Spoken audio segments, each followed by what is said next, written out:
नमस्कार दोस्तों, आज हम एक ऐसे विषय पर चर्चा करने जा रहे हैं जिसे हमारा समाज वर्षों से अनदेखा करता आ रहा है।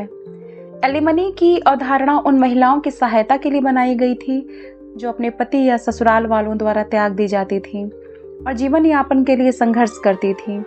यह कानून उनके आर्थिक सशक्तिकरण के लिए एक आवश्यक कदम था, लेकिन दुर्भाग्यवश समय के साथ यह एक ऐसी प्रणाली बन गई है जिसका दुरुपयोग भी होने लगा है। अब केवल महिलाएं ही नहीं बल्कि पुरुष भी शोषण और उत्पीड़न के शिकार हो रहे हैं। हमारे समाज ने हमेशा महिलाओं के संघर्षों को प्राथमिकता दी। उन पर किताबें लिखी गई, फिल्में बनाई गई, आंदोलनों ने जन्म लिया, लेकिन पुरुषों के दर्द, उनके संघर्षों और उनके लिए समान न्याय की आवश्यकता पर शायद ही कभी चर्चा हुई। अतुल सुभाष और मानव शर्मा की दर्दनाक कहानियाँ हमारे लिए एक चेतावनी है जिन्हें अनदेखा नहीं किया जाना चाहिए।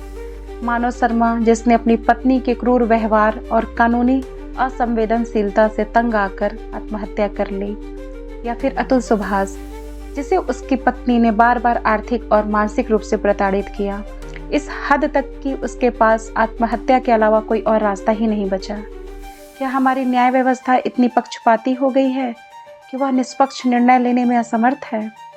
क्यों जब भी कोई महिला किसी कठिनाई में होती है तो ससुराल और पति को दोषी ठहराया जाता है, बिना यह सोचे कि शायद एक पुरुष भी पीड़ित हो सकता है?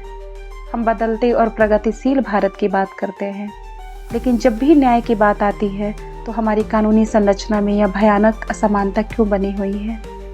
काश ऐसा कोई कानून होता जो दोनों पक्षों की बात सुनकर निष्पक्ष न्याय करता, तो ना अतुल सुभाष को अपनी जान देनी पड़ती, ना मानव शर्मा को समाज को एक कड़वा आईना दिखाते हुए आत्महत्या करनी पड़ती। यह प्रश्न केवल पुरुषों या महिलाओं का नहीं है, बल्कि न्याय और समानता का है।